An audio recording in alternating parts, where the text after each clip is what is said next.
Halo sahabat, pernahkah Anda melihat gambar seperti ini? Kotak, bulat, kotak, bulat, kotak, bulat. Ada angka, ada Romawi, ada garis, ada dua garis, ada hitam, ada setengah hitam, ada bulat hitam, kotak hitam. Tahukah Anda gambar apa ini? Ini adalah peta silsilah. Kita akan belajar tentang pedigree.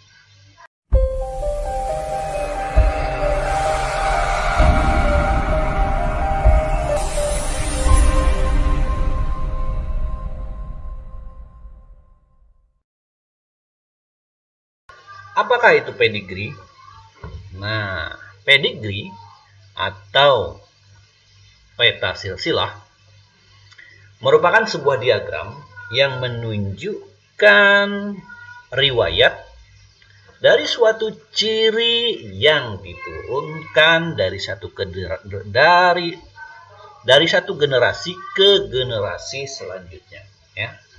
Jadi perlu Anda catat, perlu Anda garis bawahi bahwa itu adalah diagram, oke, yang mana diagram itu akan menunjukkan riwayat suatu ciri, ya, yang diturunkan dari satu generasi ke generasi lainnya.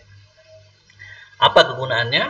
Nah, apa tujuannya? Nah, pedigree ini atau peta silsilah ini mengindikasikan suatu pola. Yang kedua, dia dapat mengidentifikasi carrier atau pembawa dari suatu sifat kelainan genetik. Ya. Jadi mengidentifikasi siapakah carrier dari kelainan suatu genetik. Kemudian, pedigree juga bisa digunakan sebagai alat dalam konsultasi genetik. Jadi, dalam praktiknya, pedigree ini bersifat seperti pohon keluarga.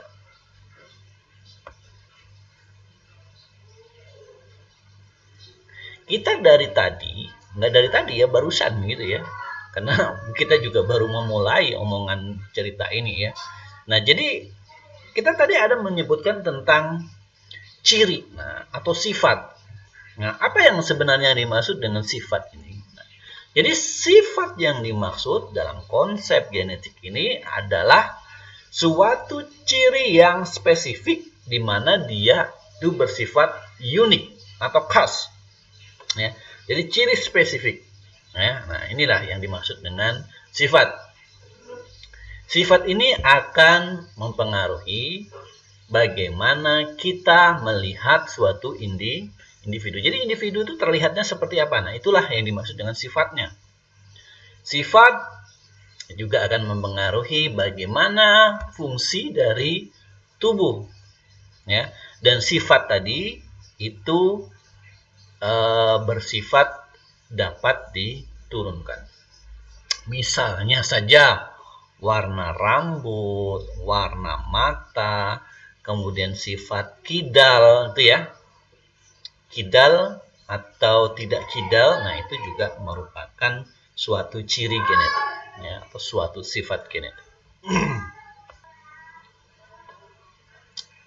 Oke, kita tadi sudah melihat sedikit tentang pedigree, tentang peta silsilah, bahwa itu bisa digunakan untuk menelusuri sifat, membuat peta pohon keluarga gitu ya. Nah, jadi untuk menelusuri sifat kita bisa menggunakan diagram pedigree. Ya. Nah, jadi dengan diagram ini kita bisa melakukan penelusuran bagaimana sifat tadi melintas dari satu generasi ke generasi yang lain. Ya. Jadi kita bisa melakukan penelusuran sifat. Nah, misalnya ada sifat yang yang menyangkut kelainan genetik, kita bisa telusuri. Nah, kenapa ini bisa muncul yang asalnya tidak ada kemudian menjadi ada. Nah, ini kita bisa menggunakan diagram silsilah atau peta silsilah atau pedigree, ya. Atau juga bisa digunakan untuk membuat peta pohon keluarga tadi, ya, peta pohon keluarga. Nah, ini asal muasal keturunannya dari mana? Nah, nanti bisa kita lihat. Nah, bagaimana kita membuat diagram silsilah atau peta silsilah ini? Ada beberapa aturan dalam pembuatan peta silsilah ini. Ya, pertama ada beberapa simbol-simbol. Simbol-simbol yang digunakan antara lain, satu itu adalah lingkaran. Ini menunjukkan simbol wanita. Oke, lingkaran menunjukkan simbol wanita. Kemudian ada berbentuk kotak or square, ini menunjukkan jantan atau laki-laki atau pria.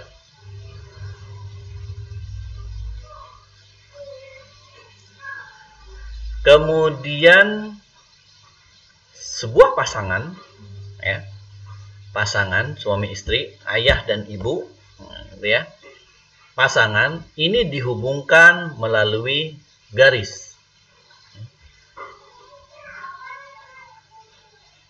Kemudian keturunan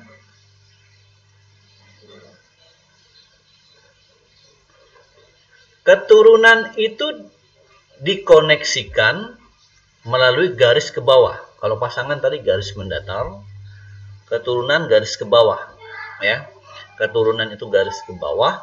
Nah, kemudian penulisan keturunan itu, ya, itu ditulis yang tua didulukan. Jadi pertama ditulis yang tua, sebelah kiri dulu ditaruh, ya.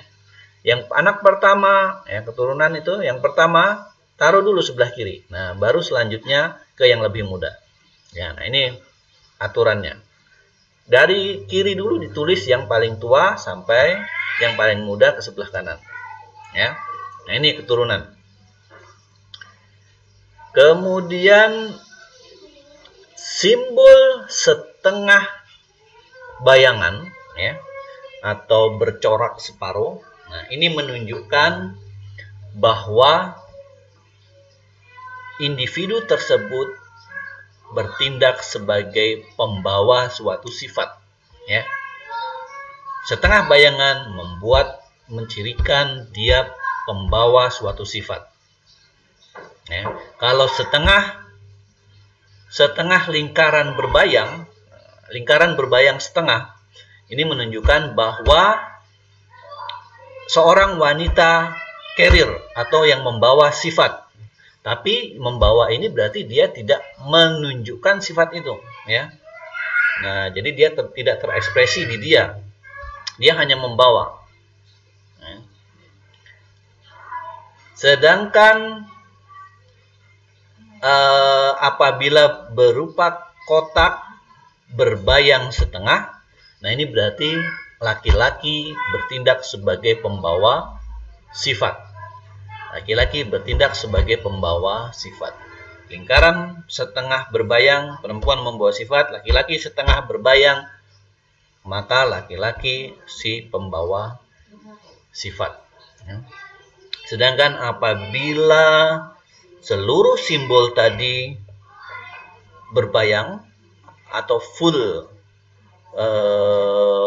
color, ya, nah maka ini menunjukkan bahwa itu dia mengekspresikan sifat itu, ya. Bahwa dia mengekspresikan sifat. Misalnya lingkaran berbayang penuh, maka ini perempuan dengan ciri yang dibawanya. Nah, jadi perempuan tersebut mengekspresikan ciri itu. Sedangkan apabila kotak berbayang, nah ini maka si jantan membawa sifatnya. Oke? Bisa dipahami, mungkin bisa dilihat-lihat lagi ya, rules atau aturan dalam pembuatan pedigree ini ya. Lingkaran itu menunjukkan perempuan, kotak menunjukkan jantan ya, atau laki-laki. Pasangan suami istri atau ayah ibu dihubungkan dengan garis, keturunan dengan garis ke bawah, keturunan ditulis dari kiri ke kanan, itu yang tua dulu ya. Yang tua dulu, yang lebih tua ditaruh sebelah kiri dulu ya, anak pertama, anak kedua, anak ketiga, dari kiri ke kanan ya. Nah, kemudian setengah lingkaran dengan setengah bayangan ini menunjukkan dia sebagai carrier. Nah, jadi simbol dengan setengah bayangan itu menunjukkan carrier. Kalau simbolnya lingkaran setengah bayangan, maka wanita carrier. Sedangkan kotak setengah bayangan, maka laki-laki carrier ya, atau laki-laki membawa sifat tapi tidak mengekspresikan ya, atau tidak menunjukkan sifat, dia hanya membawa, ada di dalam genetiknya. Kemudian lingkaran dengan full bayangan, maka ini dia menunjukkan mengekspresikan sifat tersebut ya, mengekspresikan sifat tersebut. Kemudian kotak full bayangan, ini jantan menunjukkan sifat tersebut.